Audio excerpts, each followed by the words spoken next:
berjumpa lagi di video reaction saya kali ini guys. Oke, semoga semua yang menonton video saya hari ini sehat selalu.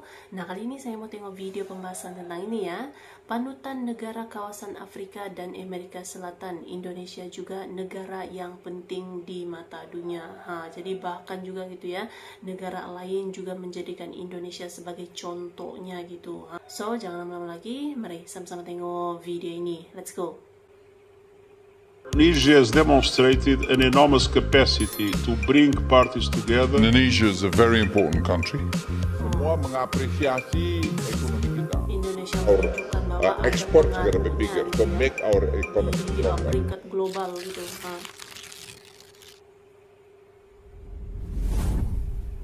Halo sahabat Citizen.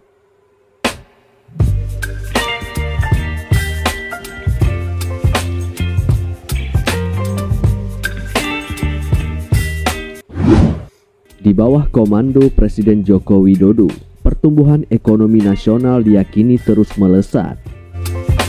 Program dan kebijakan yang direalisasikan Jokowi dinilai mampu menjaga ekonomi bangsa berada pada tren positif. Guru Besar Ekonomi Universitas Negeri Semarang, Profesor Herianto menyampaikan rasa optimisnya akan pertumbuhan ekonomi Indonesia ke depan. Pasalnya, Jokowi disebut telah membangun dasar melalui pemerataan pembangunan yang telah berhasil diwujudkan selama 8 tahun memimpin Indonesia. Selain penguatan dari sisi ekonomi bangsa, Jokowi juga fokus terhadap pengembangan SDM. Apalagi Jokowi juga terus mendorong industri digital tumbuh sebagai sarana melahirkan generasi muda yang unggul dan berdaya saing global.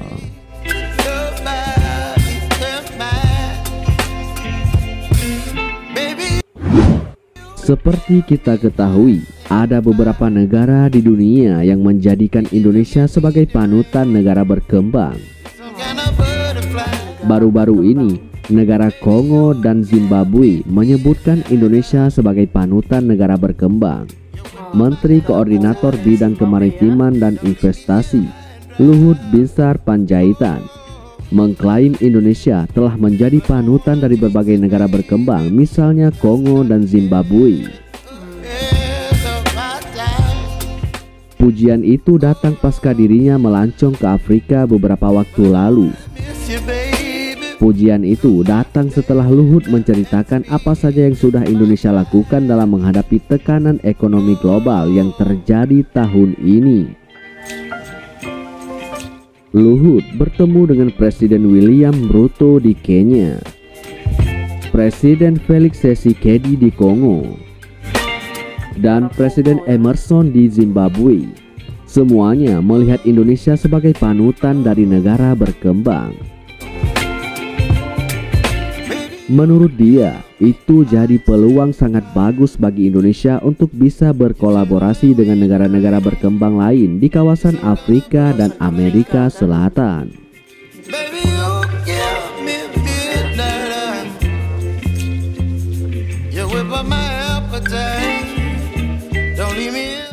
Indonesia juga penting di mata dunia.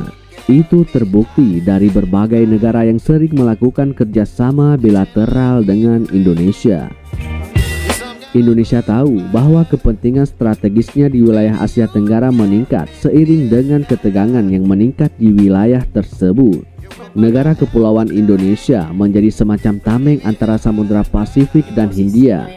Hal ini membuatnya menjadi negara pembatas yang kuat antara dua wilayah besar di dunia. Semua negara superpower saat ini menyadari bahwa Indonesia berada di posisi yang strategis dan mungkin akan berniat untuk menjalin hubungan dan melakukan investasi besar-besaran untuk perkembangannya.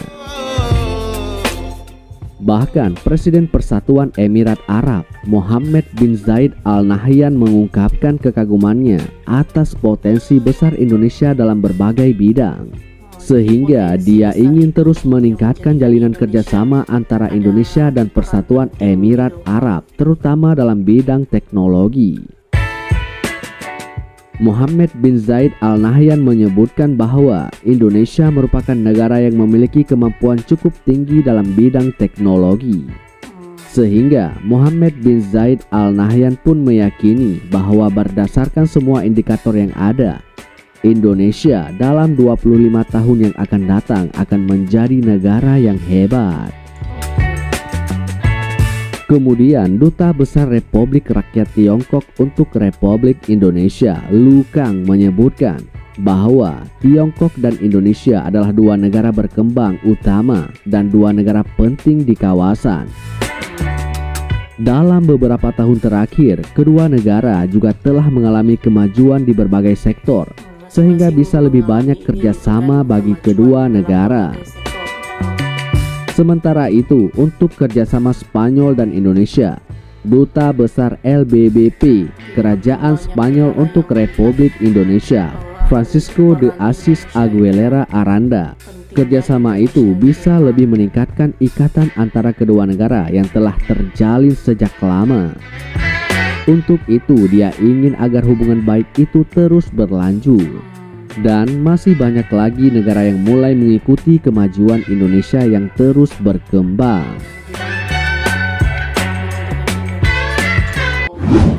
Nah, siapa sangka di tangan kepemimpinan nasional ke-7, yaitu di tangan Jokowi, Indonesia menjelma menjadi negara yang ditakuti negara-negara lain.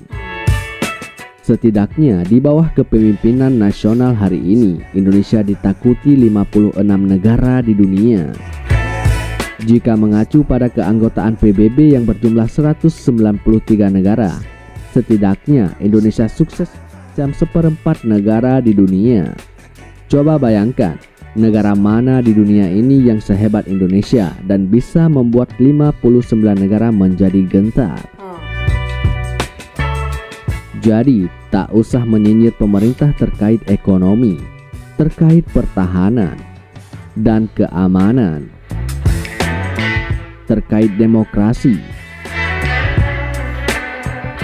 terkait supremasi hukum, dan hal-hal lain yang belum mampu diwujudkan. Dengan satu prestasi yang bisa menakjubkan 59 negara ini, tentu akan menjadi catatan sejarah yang akan diteruskan ke anak cucu kita. Nah, bagaimana pendapat kalian? Silahkan komentar di bawah. Oke guys, ya itu dia video pembahasannya ini. Jadi banyak negara mula menjadikan Indonesia sebagai panutan dan juga contoh bagi negara berkembang gitu. Melihat ini sekarang Indonesia mengalami pelbagai kemajuan dalam pelbagai bidang gitu, dan bahkan juga dianggap sangat penting bagi di peringkat global gitu ya. Ada dia punya perannya, pengaruhnya juga gitu, dengan posisi yang sangat strategik gitu ya. So, terima kasih banyak sebab kamu sudah menonton video ini. Jangan lupa macam biasa untuk support channel saya dengan subscribe, like video ini, dan jangan lupa untuk komen juga, oke? Terima kasih banyak dan kita jumpa lagi di video seterusnya. Assalamualaikum.